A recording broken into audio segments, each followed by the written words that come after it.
Mesdames, Messieurs, bonjour et bienvenue dans cette édition que nous commençons avec le procès de Karim Wade suspendu jusqu'à lundi. Tous les témoins ont été entendus. Maintenant, place aux plaidoiries et c'est pour le lundi 16 février.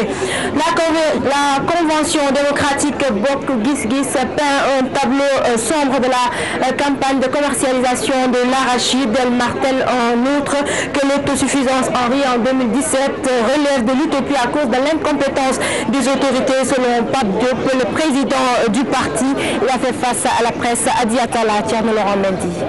Faire un programme. La Convention démocratique Bokk Gis Gis tire la sonnette d'alarme sur la situation dans le monde rural. De l'avis de son président Pape Diop, les paysans ont connu la pire campagne de commercialisation des produits agricoles. Il interpelle le gouvernement et l'exhorte à faire du monde paysan une priorité. L'État n'a pas pris toutes les dispositions pour que cette campagne se déroule dans les meilleures conditions. Les quelques paysans qui ont mis leurs graines au niveau des différents points de collecte restent sans rentrer dans leurs fonds avec des bons impayés, et le reste des paysans écoulent leur production à des prix largement inférieurs au prix officiel qui a été fixé. Pape Diop va plus loin en déclarant que l'autosuffisance en riz en 2017 n'est qu'une chimère à cause de l'absence d'une politique adéquate. On ne peut pas prétendre en 2 ans aller à l'autosuffisance. Actuellement, nous avons une production de riz paddy qui tourne autour de 600 000 tonnes. Donc cela veut dire que nous avons une production de riz blanc qui tourne autour de 400 000 tonnes, alors que les besoins sont évalués à 1 300 000 tonnes. Faites le calcul et vous verrez que cela peut-être même en 5 ans est impossible.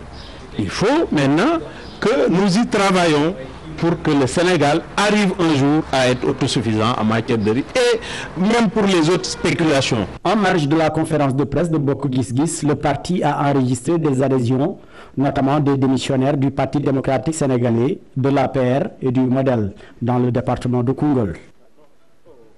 La convention de Bokk Gis Gis a en outre dénoncé ce qu'il qualifie de détournement de l'objectif concernant le transfert de la gare routière de Pompiers à Beau-Maraîcher. Il déclare que l'ancienne gare devrait abriter le transport urbain pour accompagner Beau-Maraîcher. Pape Diop est au micro d'Adi Atala, Thierno Laurent Mendy.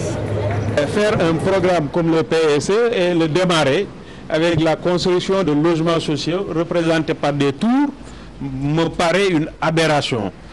Parce que ce n'est pas dans notre culture d'habiter dans des logements sociaux en tour. La gare routière de Pompiers était destinée à accompagner la gare routière de Beau-Maraîcher.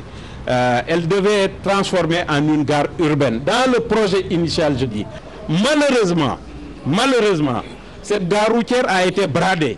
Parce que si l'on considère le prix réel de vente de cette partie de la ville de Dakar, nous aurions estimé au moins le mètre carré à 1 million.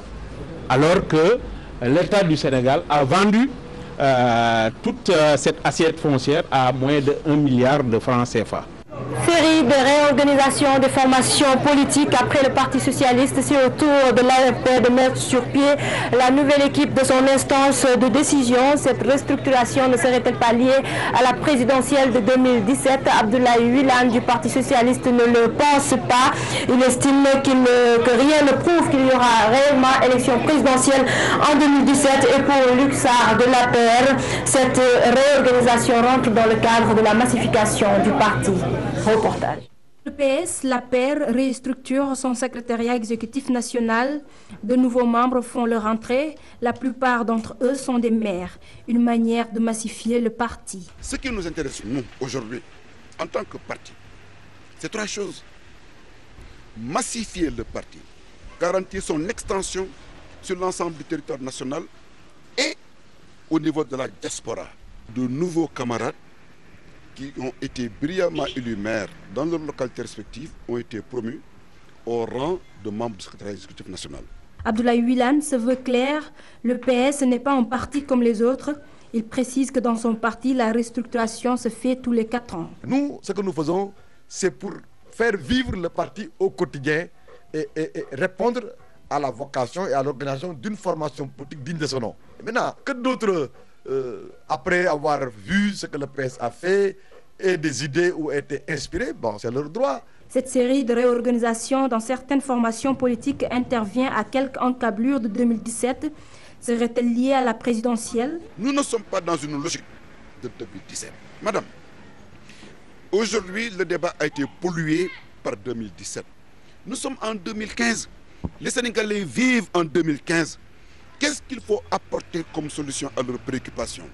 Malgré la volonté politique proclamée, réaffirmée du président Macky Sall, en 2017, le rendez-vous sûr inéluctable, c'est qu'il y aura des élections législatives.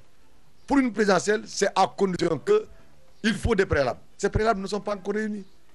Est-ce que la loi prévoit cela? Est-ce qu'il y a modification des dispositions constitutionnelles? Coïncidence ou simple hasard, une chose est au moins sûre, le PS et l'APR font partie des plus grandes formations politiques de ce pays. C'est une lapalissade de dire que la vocation d'un parti est d'aller à la conquête ou reconquête du pouvoir.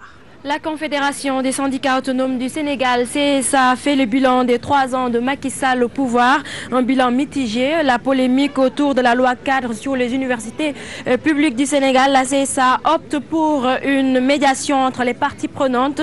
Mamadou Diouf veut par ailleurs que le gouvernement mette en place les outils de stabilité sociale pour un climat apaisé. C'est un compte rendu signé Aminata Mbaré Sow, Thierno Laurent Mendy. La crise née de la loi cadre sur les universités publiques sénégalaises, un des points évoqués au cours de cette conférence de presse. La Confédération des syndicats autonomes du Sénégal, par le biais du Sud-Est, offre sa médiation pour une sortie de crise. Nous avons rencontré une délégation commune du SAES et du Sud-Est pour discuter avec eux sur cette loi, sur l'état de la lutte à l'université. Et à la suite de cette rencontre, nous avons rencontré le mardi dernier le ministre de la fonction publique à 9h pour discuter avec lui sur cette question et appeler le gouvernement à un peu plus d'ouverture sur la question. Et le même jour, à 19h, nous avons rencontré le ministre de l'Enseignement supérieur. Donc, nous sommes dans une position de médiateur et vous comprenez que dans cette position de médiateur, les prises de position publiques ne sont pas préférables. Cette rencontre avec les journalistes, une occasion pour évaluer les 3 ans de Macky Sall au pouvoir. La baisse des prix des denrées de première nécessité, des pas ont été faits, même si nous considérons qu'il y a encore à faire.